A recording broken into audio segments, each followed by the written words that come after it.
नागपूरमधल्या सोमवारच्या राड्यानंतर आज परिस्थिती नियंत्रणात आलेली आहे आणि सध्या नागपुरात तणावपूर्ण शांतता आहे।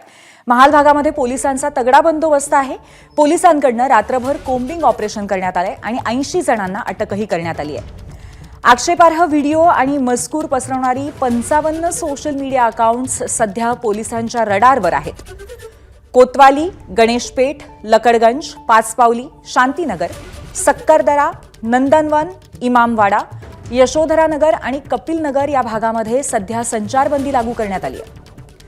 नागपुरामध्ये औरंगजेबाच्या कबरीचा वाद विकोपाला पोहोचला। महाल परिसरामध्ये काही तरुणांनी दगडफेक करत जाळपोळ केली। 2 गटात झालेल्या या वादानंतर पोलिसांनी परिस्थिती नियंत्रणात आणण्याचा प्रयत्न केला, मात्र दगडफेकीमुळे पोलिसांकडून अश्रुधुराच्या नळकांड्याही वापरल्या गेल्या।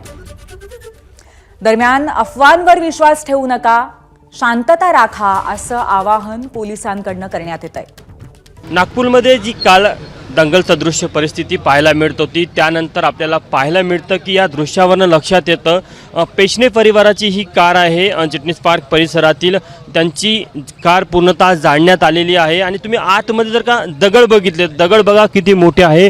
समोरच्या ड्रायव्हिंग सीटवर ज्या प्रकारे हा दगड आपल्याला पाहायला मिळतो, त्यावरून तुम्हाला कल्पना येईल की हल्लेखोर जे आले होते ते पूर्ण सुनियोजित मानसिकतेने आलेले होते। त्यांनी ठरवलं होतं की आपल्याला जाळपोळ करायची आहे, दगडफेक करायची आहे। इतका मोठा भला मोठा दगड आपल्याला पाहायला मिळतं, साधारण 40 किलोचा तो दगड असेल। तो काचावर आदळण्यात आला, त्यानंतर सुरुवातीला काच फुटला आणि त्यानंतर मग आतमध्ये पेट्रोल टाकून ही संपूर्णतः कार जाळण्यात आलेली आहे।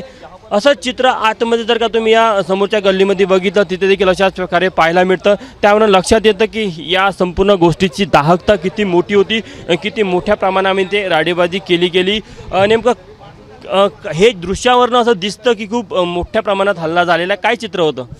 काय तुम्ही दाखवलं तुमच्या चॅनलवर किती हृदयविदारक हे आहे, प्रसंग आहे हा। समजा इथे कोणी बसलं असेल तर त्यांची मॉपनी ती पण परवा केली नसती, त्या मॉपला गाडी त्या माणसासोबत गाडीला जायला असतं। इतकी बेकार परिस्थिती होती। तो मॉप पूर्ण गल्लीने आमच्या ठरवून, ही बाजूची गल्ली, राम मंदिर, सगळ्या गल्लीमध्ये लोक घुसले आणि गाड्या फोडत फोडत टू व्हीलर जाळत गेले, घरात जाळत गेले। इथे बघा गाडी म्हणजे या गाडीचा इफेक्ट इथपर्यंत आला। लोकांनी पोलिसांनी ताबडतोब ॲक्शन घेतली नसती तर आज चित्र वेगळे आहे। म्हणजे जर का तुम्ही दृश्यांमध्ये जेव्हा कार ही जळत होती तेव्हा त्या आगीचे लोड आहे ते त्या वर खिडकीपर्यंत जाताना आपल्याला पाहायला मिळतं। वर घरापर्यंत वरपर्यंत देखील धूर आपल्याला पाहायला मिळतो। त्यावरून लक्षात येतं की किती गंभीर परिस्थिती आहे। किती लोक जखमी झाले या भागातले? काही आता त्याची आम्ही सध्या आमच्याकडे एक आकडा नाही आहे, पण आपले पोलीस मित्र पण बरेच 15-20 जखमी झाले आहे। एका आमच्या DCP लेवलच्या माणसाला कुऱ्हाड पण मारली असं आमच्या कानात ऐकू आहे। आणि ठरवून ओम श्रीराम देवी देवताचे फोटो ज्या गाडीत होते तिथे त्या ठरवून त्या गाडीला त्या घराला टार्गेट करण्यात आलं। दुसऱ्या साईडला एकही गाडी फोडली गेली नाही, एकही गाडी जायला गेली नाही आहे। हा सगळं ठरवून सुनियोजित षडयंत्र आहे। आपण पाठीमागे जर का इकडे बघितलं तर बघा अजूनही तणावपूर्वक शांतता आपल्याला इथे पाहायला मिळत आहे। आणि या संपूर्ण परिसरातलं जर का दृश्य बघितलं तर आता स्थानिक लोकप्रतिनिधी इथे आलेले आहे आणि ते इथे हे करत आहे। जर का आपण बघितलं तर पेशने परिवाराचं घर आहे। पेशने परिवाराच्या घरावर हल्ला झाला होता, इथनं दगडफेक केली गेली होती। बघा हे जे दृश्य आपल्याला पाहायला मिळतं, इथनं दगडफेक केली गेली आणि आतमध्ये हे त्या ज्या वस्तू आपल्याला इथे दिसतात त्यावर लक्षात येतं। बघा हा कोणत्या तरी वाहनाचा पार्ट्स आहे जो मारून फेकण्यात आला होता, जो घराच्या आतमध्ये आपल्याला दिसत आहे। सोबतच हे बघा दगडांच्या वरून लक्षात येतं की किती गंभीर हा संपूर्ण प्रकार होता। यावरनं लक्षात येतं की निश्चितच नागपूरमध्ये काय स्थिती होती एकंदरीतच। पेशने परिवाराचे सदस्य आपण त्यांना विचारूया, काय चित्र होतं रात्री जेव्हा तुम्ही सुरुवातीला बाहेर नजर टाकली तर काय दिसत होतं?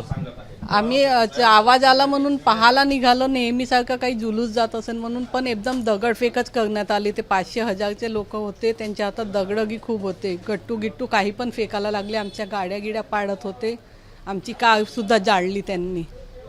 तुम्ही स्वतःचं संरक्षण कसं केलं, कुटुंबियाचं कसं केलं?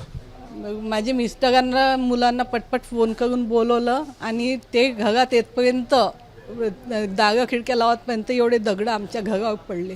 तुम्ही संपूर्ण दारं खिडक्या लावून घेतले त्यामुळे सुरक्षित वाचले। एक प्रकारे तुमचं घर जाळण्याचा प्रयत्न झाला? घर नाही जाळण्याचं नाही, पण दगडफेक तर केली। जाळणारी पण होते, बहुतेक 2 व्हीलर समोर होते त्यांनाही पाडलं होतं, जाळाच्या तयारीत। कार पण जाळली? कार ती आमचीच आहे जाळलेली। समोर टू व्हीलर आणली हजबंडनी, तर ते जाळाचा प्रयत्न होता पण ते थोड्याशाने वाचले. मला एक सांगा, आजूबाजूच्या किती परिसरामध्ये अशा प्रकारे जाळपोळ झाली, तोडफोड झाली? ते शेवटच्या घरी पण झाली. ते आमच्या कारमुळे त्यांच्या घराला पण आग लावायचा प्रयत्न केला, पण ते मग आता घर सोडून दुसऱ्या घरी गेले, शिफ्ट झाले थोड्या वेळासाठी. त्यांच्याकडे म्हातारी आजीबाई होती, ते पण सफोकेशनमुळे तब्येत खराब झाली आहे त्यांची पण. तर आपण बघू शकतो की पेशणे परिवार आहे. ताई, पोलिसांची मदत कधी मिळाली मग? पोलीस पण आले. ते दगडफेक त्यांच्यावर पण होत होती. पोलीस सुद्धा आमच्या घरात लपले. ते 8-10 पोलीस आमच्या घरात येऊन लपले. त्यांच्यावर दगडफेक करता करता ते घाबरून खूप गेले होते. कोण होते ते आरोपी? काही माहीत आहे की नेमकं कशा प्रकारे चेहरा वगैरे झाकून ठेवला होता? ते रुमाली बांधून होते. बहुतेक ते मोमेडियन होते, कारण की ते काहीतरी ओरडत होते. ते आपल्याला काही लक्षात नाही आलं, पण ते मोमेडियनच होते. आपण बघू शकतो की जे दृश्य आपल्याला पाहायला मिळतं आणि जे वातावरण भीतीचं या कुटुंबियांनी आताही त्यांच्या मनामध्ये पाहायला मिळतं, त्यामुळे निश्चितच हा किती गंभीर प्रकार आहे यावरून आपल्याला लक्षात येतं. कॅमेरामॅन व्यंकटेश नायडूसह तुषार कोहळे, ABP माझा, नागपूर. ABP माझा, उघडा डोळे बघा नीट.